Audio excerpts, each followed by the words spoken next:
lovely friends. This is Teresa from Creatively Faithful. Welcome back to my channel. I'm so excited to come to you today to do this video. I just finished filming my TBR video, so you will have seen me in this same shirt in both videos. But I have never actually been tagged in a book tag by anyone, a specific tag. I mean, I've done a couple of tag videos, but I've never physically been tagged, not physically, but, you know, by name from someone. And Lucy from the Lucy Chronicles tagged me in this video, for this tag a couple of weeks ago. And I don't want to wait forever to do it, but it's a behind the scenes booktuber tag. So I've got the questions pulled up here on my phone, and I'm not probably real skilled at doing tags, but we'll see, and we will start doing these. I will list the questions down below, and I will list Lucy's channel because she did tag me. And so let's get started. When recording a post, do you read from a prepared script, or do you refer to notes or a broad outline, or do you speak extemporaneously? I bet that probably means just, I probably should have looked that up before I got started. I think it means just off the fly. Well, I'm a fly by the seat of my pants girl, so I mean, I plan some things, but for that part, no, I don't read from a script or anything. That's why I stumble across all of my words sometimes, and that's why my brain doesn't think of exactly what I want to say. So no, I don't read from a post or have notes or anything. I just read what what you see is what you get kind of thing. Okay, then question number 2 is, do you edit before you post, deleting hems and haws, misspeaks, mispronunciations, and other kinds of speaking foibles? So yes, I do that, because a lot of times I make, I might cough, and I cough really loud, or I might misspeak, or I might, so yes, I do edit out those kinds of things because it makes the video shorter, and I am not the kind of person that can like just ramble and talk real fast. I know that I talk slow, and so yeah, I do edit those kinds of things. Okay, question number 3. Have you ever edited a post after posting? No, I've never done that. After it's posted, it's posted. And then, have you ever deleted an entire post or deleted an entire video? And I would say no. Once it's posted, it's posted. There's not a whole lot I can do about it. Unless one time over on my other channel, when I was actually doing a voiceover, and I was doing a voiceover and the video was sped up, and I forgot to turn off the sound. So you could hear my voice in the background doing that. And I was trying to talk. So I did delete that video and start over again. So but on this channel, I don't think that I've ever deleted a video for any reason. But I do know that I've never edited a post after it was posted. Okay, question number 4. Are there certain topics you avoid, things you regard as too personal or too controversial? I am pretty much an open book, but I do have a couple things that I am very, I guard them very much with my heart. And so, yes, there are a few topics that I would avoid, and a few things that I won't talk about on camera. All right. Question number 5. Do your posts include graphics, special lighting, music, fast cuts, or other design enhancements? Not the actual video itself, but the actual intro and the outro and the music that goes along with it, yes, that does, because I spend a lot of time. Actually, I don't know if you ever have noticed this or not, but I spent a lot of time last year, and I'm reusing them this year because I just don't have the energy to do it again this year. I changed my intro and outro every single month to go with, because I'm a very seasonal person. And so I changed every single month. I designed, and I design on Canva. And so I did change that each month.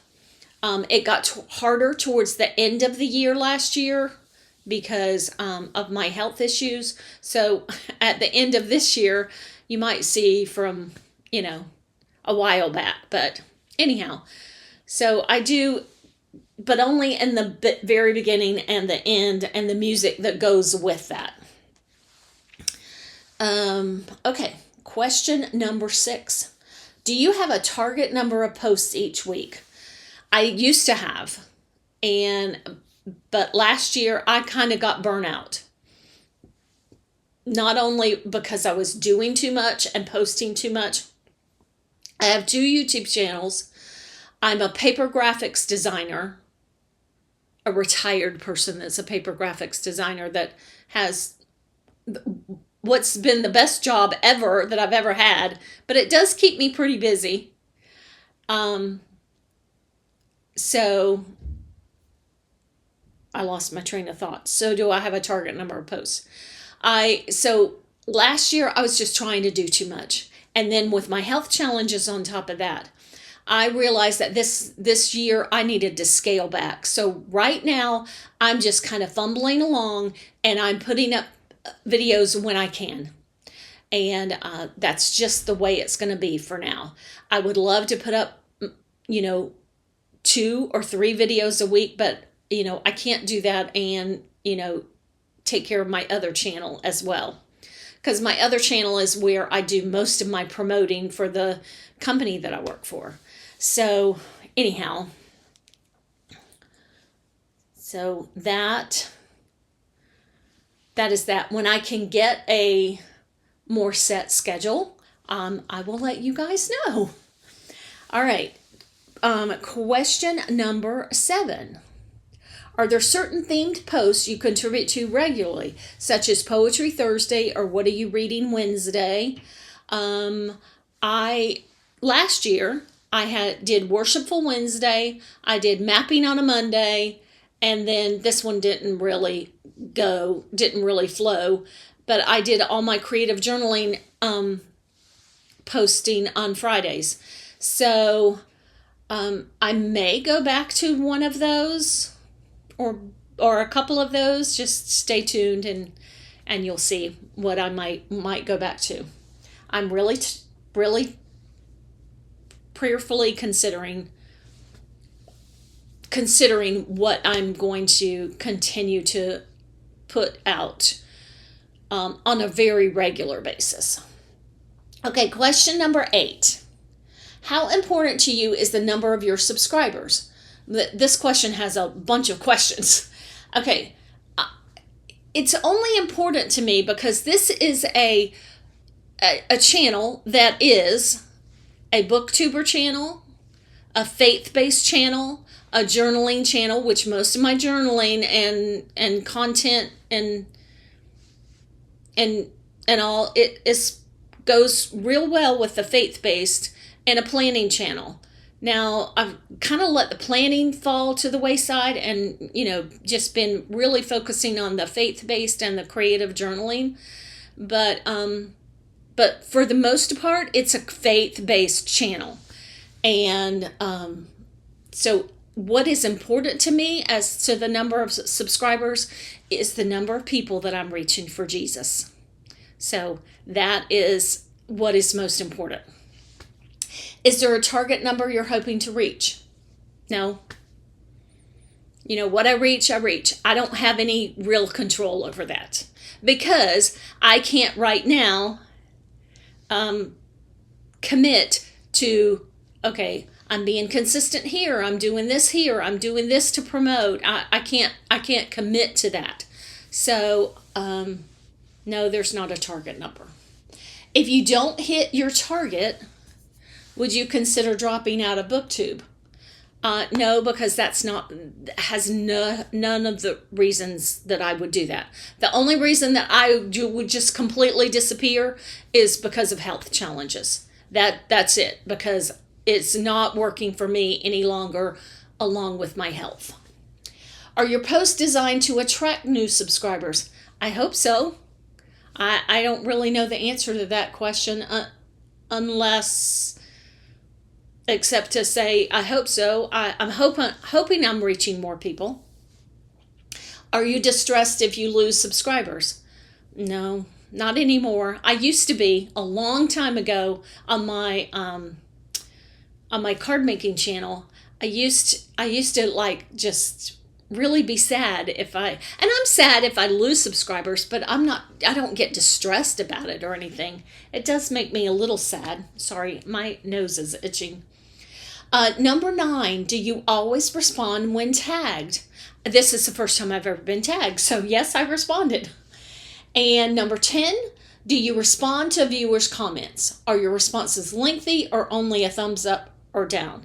I cannot stand to have that little number in your notification bell show, or I don't know if it still shows. I can't stand to have that little number show that you haven't responded to a comment, or you go in your community and to see a comment you want to respond to and just have a whole list of comments that you haven't responded to. And so I can't stand to see that. So I respond to every single comment. I give it a heart, and that means that I have definitely seen it, and then I comment on it. So yes, I comment on every single videos. My responses aren't always, it depends on what the person says as to how long or short my responses are. Sometimes they get lengthy because I'm a very wordy person. My family tells me all the time, get to the point, Mom. So, and then number 11 is, have you ever blocked anyone from viewing or commenting on your posts? No, I haven't. Not on this channel. I've never had any negative kind of comments on this channel. But if it was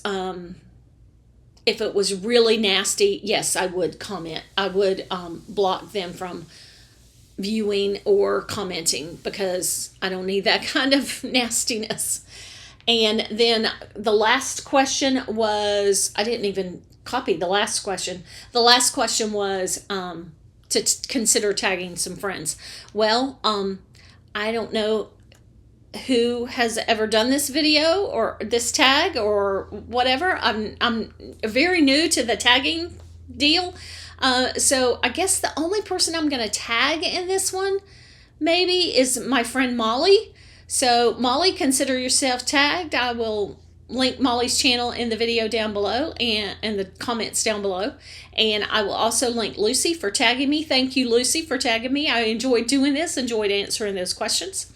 And so I will see you in another video. Bye.